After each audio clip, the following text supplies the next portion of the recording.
جناب یہ فرمائیے گا کہ کہا یہ جا رہا ہے کہ چیف جسٹس صاحب نے اپنے فیصلے میں قرآن پاک کی بعض آیات کا جو مفہوم استعمال کیا ہے وہ موقع محل سے ہٹ کر ہے اور ارریلیونٹ ہے. اس بارے میں آپ کی کیا رائے ہے؟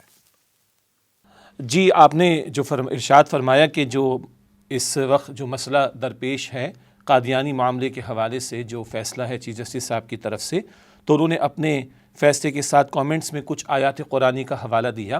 تو قرآن حکیم کی آیات کا حوالہ دیا جانا تو یہ تو بہت پسندیدہ بات ہے نا. مسلمان کلام کرے، گفتگو کرے، فیصلے کرے تو وہ اللہ کے کلام کا حوالہ دے، اللہ کے رسول علیہ السلام کی احادیث مبارکہ کا حوالہ دے. یہ بات تو مطلوب ہے، اس کو اپریشیٹ کرنا چاہیے. لیکن بہرحال جن آیات کا حوالہ اس معاملے اور مقدمے کے حوالے سے دیا گیا، کئی اہل علم کی طرف سے اور مفتیان کرام کی طرف سے بھی چیف جسٹس صاحب کو یہ توجہ دلائی گئی ہے کہ یہ آیات کا حوالہ دیا جانا موقع محل کی مناسبت سے نہیں ہے. مثلاً 2 آیات کا میں مختصر ذکر کر دوں. سورۃ البقرہ کی آیت نمبر 256 کا حوالہ دیا گیا، لا اکراہ فی الدین، دین میں کوئی جبر نہیں. یہ بات اپنی جگہ درست ہے کہ گن پوائنٹ پر جبر کر کے کسی سے اسلام قبول نہیں کرایا جا سکتا. ہاں، جو اسلام قبول کر چکا ہے اس سے پابندی کرائی جائے گی. بچہ 7 سال کا ہے تو نماز کی تلقین ہے، 10 سال کا ہے تو سختی ہوگی، اینڈ سو آن. لیکن جبر کر کے کسی سے اسلام قبول نہیں کروایا جا سکتا.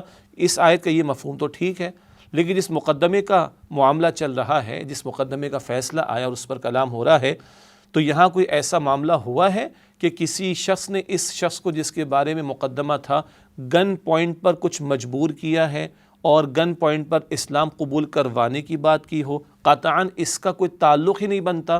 تو آیت تو قرآن کی آیت ہے، اور اس کا یہ مفہوم کہ جبر کر کے دین قبول نہیں کروایا جا سکتا، یہ بات بھی درست ہے، مگر اس کا حوالہ اس مقدمے کے اعتبار سے دیا جانا بالکل غلط ہے.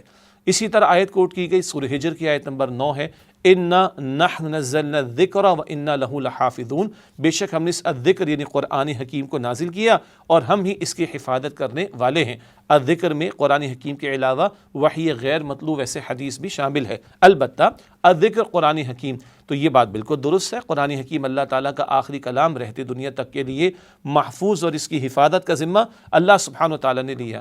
مگر یہاں جو چیف جسٹس صاحب نے اس آیت کا حوالہ دیا بالکل درست نہیں ہے. مراد یہ ہے کہ اللہ تعالیٰ خود حفاظت فرما لے گا، کوئی مسئلہ ہی کوئی نہیں ہے. نہیں بھائی، اللہ تعالیٰ ہی حفاظت فرمائے گا، مگر عالم اسباب کے تحت یہ کام ایمان والوں نے کرنا ہے.